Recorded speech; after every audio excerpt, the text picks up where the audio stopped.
नमस्कार. आज आपण लायपोसक्शन म्हणजे काय याच्याबद्दल माहिती घेणार आहोत. मी doctor Neeraj Bhuvan, board certified plastic surgeon, Nirmiti cosmetic surgery center, Sangli आणि कोल्हापूर.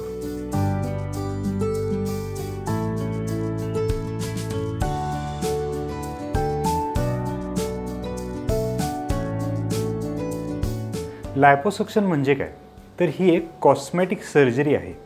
ह्याच्यामध्ये शरीराच्या ठराविक एरियातील ठराविक भागातील अतिरिक्त चरबी काढली जाते. यामध्ये आपण चेहरा, हनुवटीचा खालचा भाग, छाती, पोट, हात, मांड्या अशा ठिकाणचे जे काही अतिरिक्त फॅट असते ते आपण काढतो. या प्रोसिजरमध्ये एक पोकळ नळी, ज्याला कॅन्युला म्हणतात, ती चमडीवरती 1 सेंटीमीटरपेक्षा छोटा चिरा घेऊन आत ढकलली जाते. या नळीच्या दुसऱ्या टोकाला सक्शन मशीन लावलेले असते आणि या कॅन्युलाच्या मदतीने शरीराच्या ठराविक एरियातील जे काही अतिरिक्त चरबी असते, फॅट असते, ते डॉक्टर हव्या तशा पद्धतीनं काढून देतात. लायपोसक्शनची पूर्ण प्रक्रिया मी तुम्हाला या व्हिडिओमध्ये समजावून सांगतो. आता ही पूर्ण प्रक्रिया 8 विविध स्टेप्समध्ये डिवाईड केलेली आहे. जाणून घ्या पहिली स्टेप म्हणजे कन्सल्टेशन, म्हणजेच डॉक्टरांशी सल्लामसलत. भारतामध्ये लायपोसक्शनसारखी cosmetic surgery board certified plastic surgeon करतात. तुमच्या कन्सल्टेशनमध्ये डॉक्टर तुम्हाला तुमचे उद्देश, तुमच्या अपेक्षा ह्याच्याबद्दल चर्चा करतील. त्याबरोबरच एकावेळी किती फॅट काढले जाते, कुठल्या भागाचे काढता येते याबद्दल तुम्हाला सविस्तर माहिती देतील. निर्मितीमध्ये आपल्याकडे क्रायसॅलिक्स नावाची 3D इमेजिंग सिस्टीम आहे, ज्याच्यामध्ये आपण तुमच्या बॉडी पार्टचे 3D इमेज बनवतो आणि लायपोसक्शन नंतर किंवा सर्जरी केल्यानंतर तो कसा दिसेल याचा पण अंदाज पेशंटला आपण देऊ शकतो. यानंतर तुमचे सर्जन तुमची जनरल हेल्थ चेकअप करतील. त्यामध्ये तुम्हाला बाकीचे कुठले आजार आहेत नाहीत याबद्दल चर्चा करतील आणि तुम्ही लायपोसक्शनचे योग्य उमेदवार आहात का नाही याबद्दल पण माहिती देतील. दुसरी स्टेप म्हणजे सर्जरीच्या दृष्टीनं करायची तयारी. ज्या दिवशी तुमची सर्जरी असेल त्या दिवशी सर्जन तुम्हाला आदल्या दिवशीपासून काही खायचे नाही किंवा खायचे आहे याच्याबद्दल तुम्हाला माहिती देतील. त्यानंतर सर्जरीच्या दिवशी सर्जन तुमच्या शरीराच्या ज्या भागाचे फॅट काढायचे आहे त्यावरती पेनने मार्किंग करतील आणि त्याचे फोटो घेऊन त्याचे डॉक्युमेंटेशन करतील आणि कन्सल्टेशनमधले सांगितलेल्या सगळ्या गोष्टींची आणि एकदा तुम्हाला उजळणी करतील. तिसरी स्टेप म्हणजे ॲनेस्थेसिया, यालाच भूल देणे असं म्हणतात. लायपोसक्शनमध्ये किंवा लायपोसक्शन प्रोसिजर करण्यासाठी 3 प्रकारचे ॲनेस्थेसिया आपण देऊ शकतो.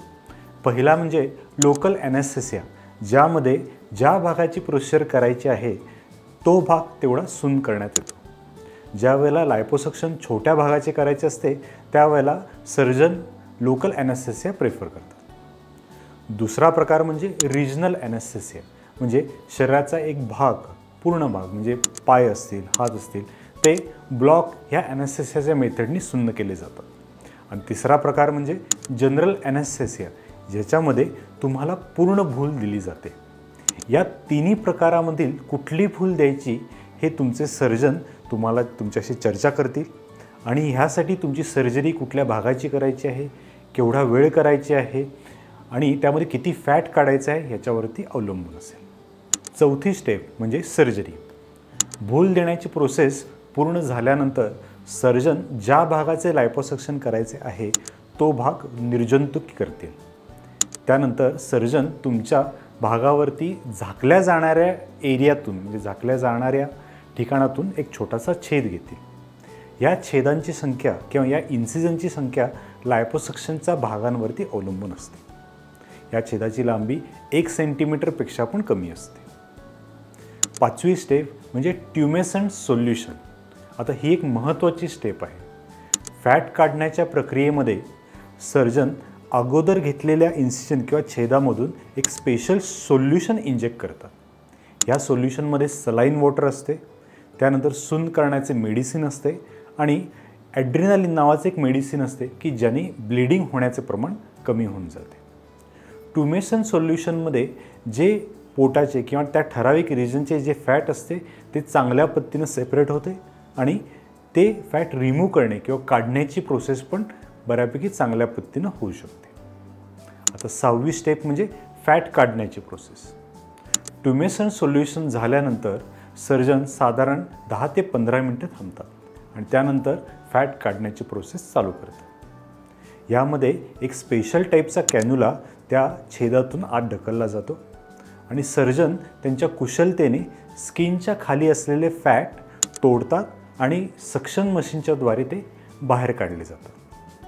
हे एक्स्ट्रा असलेले फॅट काढून सर्जन तुम्हाला त्या एरियावरती हवा तशा पद्धतीनं आकार देतात. 7वी स्टेप म्हणजे छेद किंवा इन्सिजन बंद करणे. फॅट काढण्याची प्रोसेस पूर्ण झाल्यानंतर जे काही छेद असतात किंवा जे काही इन्सिजन असतात ते विरघळणाऱ्या टाक्यांनी बंद केले जातात. काही वेळेला हे टाके सर्जन घालत नाहीत, तो छेद आहे तसाच खुला ठेवला जातो. याचं कारण म्हणजे जे आपण ट्युमेसन ॲनेस्थेसिया द्यायच्या वेळेला जे काही फ्लुइड इंजेक्ट केलं आहे किंवा जे काही पाणी आपण इंजेक्ट केलं आहे ते आत साठू नये, ते बाहेर यावं यासाठी ती छेद किंवा ते इन्सिजन ओपन ठेवला जातो. 8वी आणि महत्त्वाची फेज म्हणजे ऑपरेशन नंतर घ्यावयाची काळजी. पूर्ण भूल उतरल्यानंतर डॉक्टर तुम्हाला तुमच्या रिकव्हरी रूममध्ये शिफ्ट करतील आणि त्यानंतर तुम्हाला एक कॉम्प्रेशन गारमेंट ॲडवाईज केले जाते. आता कॉम्प्रेशन गारमेंट म्हणजे काय? हे एक टाईट लायक्रा मटेरियलपासून बनलेले कपडे असतात. हे कपडे आपण सर्जरीच्या अगोदर पेशंटच्या मेजरमेंटनुसार बनवून घेतो. सर्जरी झाल्यानंतर त्या दुसऱ्या दिवसापासून हे गारमेंट पेशंटनी रेग्युलरली 24 तास घालणे गरजेचे आहे. हे गारमेंट साधारण 1 महिन्यासाठी घालणे आम्ही लोकांना सांगतो. प्रोसिजर झाल्यानंतर किंवा सर्जरी झाल्यानंतर दुसऱ्या किंवा तिसऱ्या दिवसापासून तुम्ही घरातली रेग्युलर कामे वगैरे सगळी करू शकता. जे काही पेन असतं ते पेन कमी होण्यासाठी डॉक्टर तुम्हाला अँटीबायोटिक देतील, पेन किलर देतील. साधारण ते पेन किलर अँटीबायोटिक 4 ते 5 दिवसासाठी असतील. तुम्हाला व्यायाम करायचे असेल, योगासन करायचे असेल तर ते साधारण 6 ते 8 आठवड्यानंतर आपण करायला ॲडवाईस करतो. एक महत्त्वाची गोष्ट लक्षात ठेवणे गरजेचे आहे, ते म्हणजे लायपोसक्शनमुळे शरीराला चांगला शेप आणि आकार देता येतो, पण हे वजन कमी करण्यासाठी किंवा निरोगी जीवनशैलीसाठी पर्याय नाही. दीर्घकालीन परिणामासाठी संतुलित आहार आणि नियमित व्यायाम करणे आवश्यक आहे. या व्यतिरिक्त कोणत्याही शस्त्रक्रियेप्रमाणे लायपोसक्शनमध्ये पण जोखीम आणि कॉम्प्लिकेशन होण्याची शक्यता असते. त्यामुळं अनुभवी प्लास्टिक सर्जन निवडणे गरजेचे आहे. आणि त्याबरोबरच तुमचे सर्जन तुम्हाला ज्या पद्धतीनं शस्त्रक्रियेपूर्वी आणि शस्त्रक्रियेनंतरची सूचना सांगतील त्या सूचनांचे काळजीपूर्वक पालन करणे पण महत्त्वाचे आहे. आजच्या या व्हिडिओमध्ये तुम्हाला लायपोसक्शनबद्दलची सर्वसाधारण आयडिया आली असेलच. तुम्हाला आणि लायपोसक्शनबद्दलचे काही प्रश्न असतील कॉमेंट बॉक्समध्ये आम्हाला विचारू शकता आणि ह्याच्या संदर्भातले आणि व्हिडिओ जर तुम्हाला बघायचे असतील तर आमचे चॅनल सबस्क्राईब करायला विसरू नका. धन्यवाद.